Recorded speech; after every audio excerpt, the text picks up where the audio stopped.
I'm Aaron Hall, a Minneapolis attorney. We work with a lot of small businesses, and today we're speaking with a small business expert. Mike Ryan is a director of the Twin Cities Small Business Development Center, which is an invaluable resource for business owners. And to the business owners, it's free.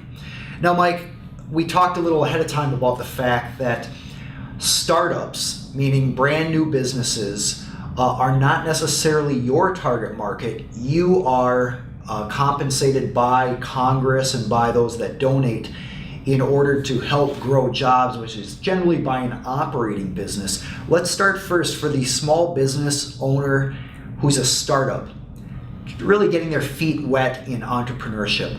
What free resources are available to them?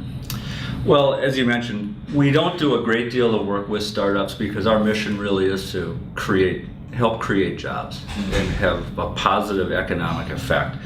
So primarily we have an agreement with an organization called SCORE, which used to stand for Service Corps of Retired Executives. They don't go by that tagline anymore. But what they do, it's a free service to startups and pre-venture individuals.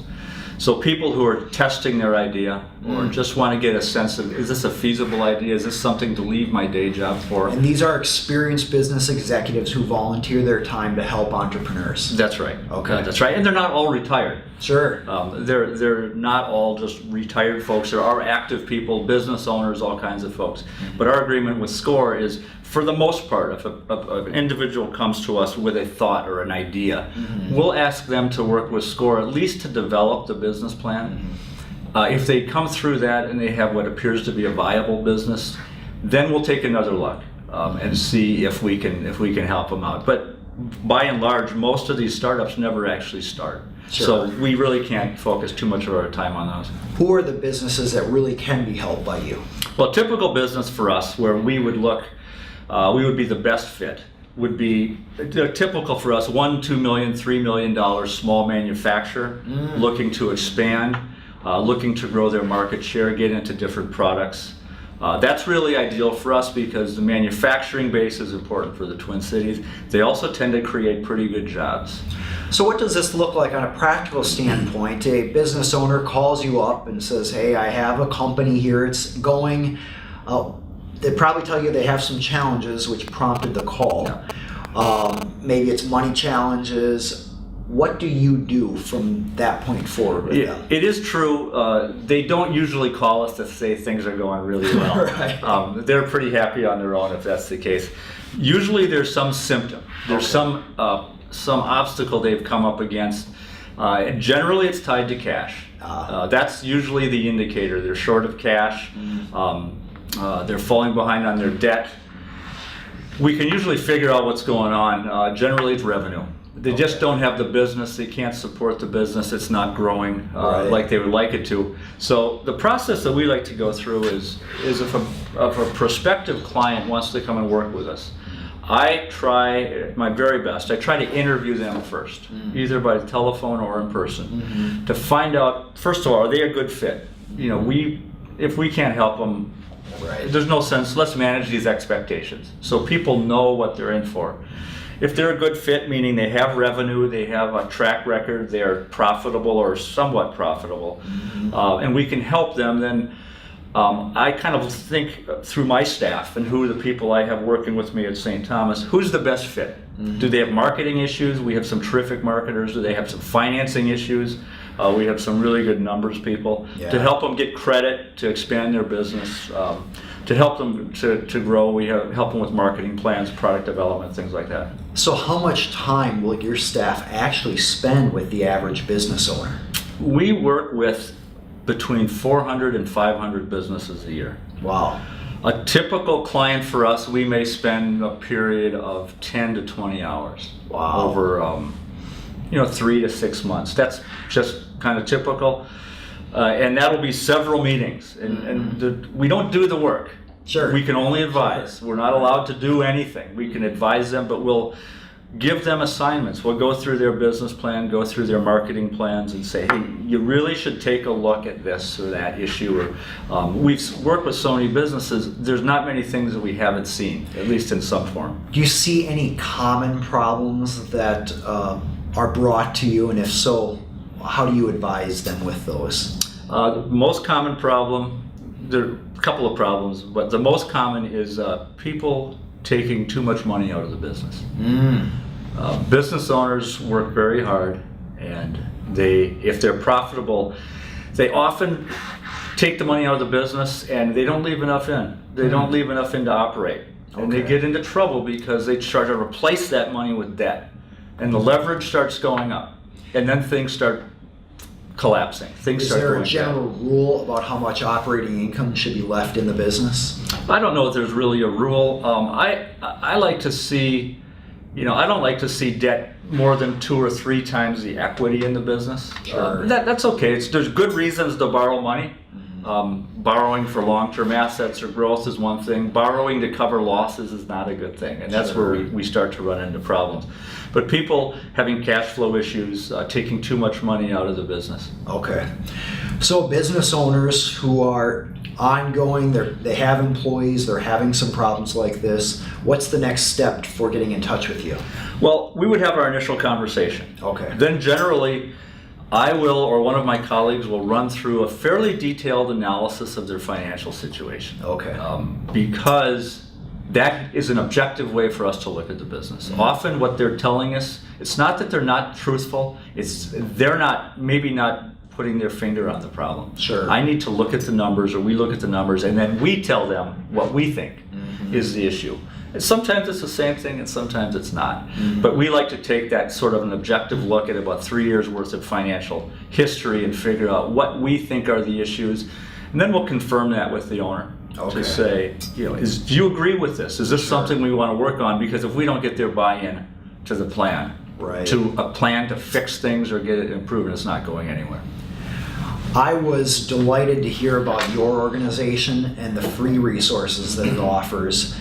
SCORE does something very similar for a different market. Are there other organizations or resources out there that you're aware of where business owners can get this type of help? Yes, there are. There are really too many to mention because I'm sure leave some out. But let me say this. I would welcome people to call us directly. If we are not the best fit for them, I do know where all these other places are. And we'll get them to the right spot. If it's not the best fit for us, it's very seldom we'll send somebody away unhappy. We'll say, hey, we're not the people, but these folks are. And there's 25 places out around town that do this stuff. So I hesitate to start mentioning any of them. But they can get to those through us. Mike, you meet with a lot of business owners who may have problems or struggles. Sometimes they're aware of the problems, sometimes they're not. Do you see any common issues among business owners that might provide some tips to those who are watching? Well, there's one thing that might surprise you, and that is it's not unusual for an entrepreneur to underprice or charge too little for their services. Interesting. It may have something to do with the Minnesota Nice. Not wanting to really brag about yourself or charge what you really are worth. Can you give me an example of that? You see that a lot in service businesses. And it causes some problems. They don't charge enough because they don't see any costs. It's a service business. I'm not buying widgets, I'm not buying sheet metal, I'm not painting things, I don't have out-of-pocket costs. So they don't recognize that there really is a cost, a fixed cost to running their business, and they're not covering it. So one of the strategies, and it's usually a terrible strategy in service businesses, I'm going to get the business by underpricing. And it does a couple of things. It can just wreck the industry. I mean, it can wreck the local businesses because now everybody's racing to the bottom.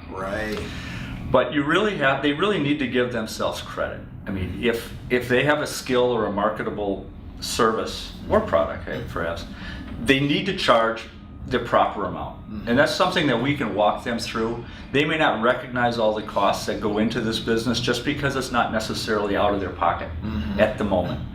So that's a fairly common thing in service businesses, and we try to shake them out of that if we can. How often do you work with the spouse of the business owner? I imagine business owners sometimes work closely with the spouse, maybe both in the business. Other times the spouse is doing his or her own thing. Well, we get to know the spouses quite often. Okay. Just because the finances are so tied together. Often they're working in the business together. I was wondering about that, how often they're in the business versus not. It's hard to say. It's common. I wouldn't say most of the time, but it is common to have the spouse working with you. I'm not saying it's a great idea. Sure. Necessarily. Do you really want to be with this person all the time? And I can understand there's a value in having, you're on the same page, you have aligned interests, you both know what's going on. On the other hand, then you take that stress home every day. You're both being bearing that same load. That you don't have that reprieve going home like you would if the spouse is not involved. There is some of that. There's some interesting dynamics when this happens more than you would know, more than you would think. When the wife is actually running the business and the husband is a subordinate. Sure. It causes an interesting dynamic. Right. The other thing that it causes, you're so not diversified. Mm-hmm. Your fortune and your family's fortune is tied to that one business. Interesting. You wouldn't want to be in a corporation and have your retirement all in that corporate stock. So you have everything in that one basket. So it gets fairly stressful. But we get to know the spouses fairly well. One of the common problems that causes people to come to you is lack of cash flow. At what point do you advise businesses to take on debt? What are the factors that would say, hey, it's a good idea, take on debt? Well, first of all, we would like to figure out what the debt is for. The principle in finance and financing your business is you want to match the duration of the assets and the liabilities. So taking on long-term debt makes a lot of sense if you're building a building, putting in a long-term asset. Taking on long-term debt to finance some short-term losses is not a good thing. You put yourself in a big hole, and it's difficult to get out. What we generally do is look at the cash flow of the business. What are they going to use it for, and are they able to cover that debt service? That means the principal and the interest in a sufficient way with enough cushion. Generally, the lenders will be looking for a certain ratio, and we know what that is, and we can guide them. But we don't like to take on debt. Equity, your own money, can be used for anything. Sure. That's the best way to finance it. And when it's all possible, we recommend bootstrapping, which is a term that you may be familiar with, which means essentially financing your business with retained earnings, keeping the money in the business. It goes back to people taking too much money out. So debt, going into debt for the right reasons is great because it's cheap. I mean, the borrowing now is incredibly inexpensive if you have good credit. I see. I just wouldn't want to overdo it. Right. That's good.